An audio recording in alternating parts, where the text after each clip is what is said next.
India alliance को अपने vote bank की गुलामी करनी है तो करें, उनको वहां जाके मुजरा करना है तो भी करें। ये सब क्या देखना पड़ रहा है? अच्छा है मैं अंधा हूँ। तो भैया सुना, मटन मछली मंगलसूत्र भैंस और टॉयलेट तक तो ठीक था, लेकिन अब मोदी जी के भाषण में मुजरा भी आ गया।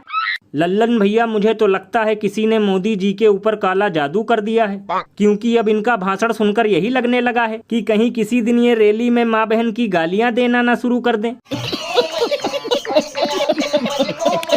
क्योंकि लल्लन भैया, इतनी तेजी से तो रुपया भी नहीं गिरा था जितनी तेजी से विश्व गुरु उर्फ डंकापति के भाषण का स्तर गिर रहा है।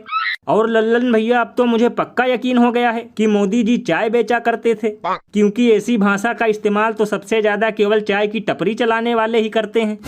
भैया इसीलिए तो इस पर महान कवि बाबा लपेटू दास ने कहा है कि बस इसीलिए तो लोग इन्हें देते हैं 2.5-3 किलो गाली, क्योंकि भाषण के नाम पर पेश करते हैं मुजरा और कव्वाली। ये बड़ी अच्छी बात कही आप।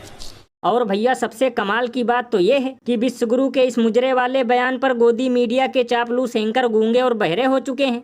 लेकिन अगर यही भाषण किसी विपक्षी पार्टी के नेता ने दिया होता तो अब तक डिबेट कर करके ये लोग स्टूडियो को ही कोठा बना देते।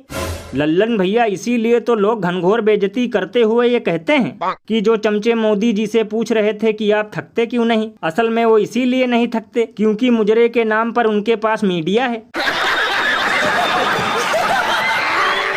और अभी तो रुको, क्लाइमैक्स अभी बाकी है। सभी थैला कमल के फूल ने दिया, कमल के फूल नहीं दिया, खोल के दिखाना जरा। देखो थैला देने से वोट पड़ जाएगा। तो आपने वोट किसको दिया? झाड़ू वाले को। आप मेरे जमीर को चोट पहुंचा रहे हैं। तो भैया देखा, देसी पौवा के बाद अब जुमला पार्टी वाले जय श्री राम का झोला बांट रहे हैं। क्योंकि लल्लन भैया, राम जी बीजेपी वालों के लिए अब घर की मुर्गी दाल बराबर टाइप हो चुके हैं। इसीलिए कहीं पर राम नाम का कैलेंडर तो कहीं राम नाम का झोला बंटवा रहे हैं। क्योंकि वोट बटोरने का बचा है केवल यही एक उपाय, वरना 4 जून के बाद चराएंगे भैंस और गाय।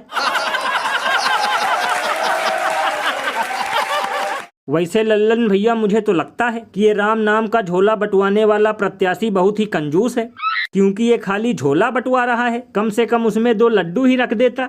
हो सकता है इससे ही 1-2 दर्जन वोट बढ़ जाते।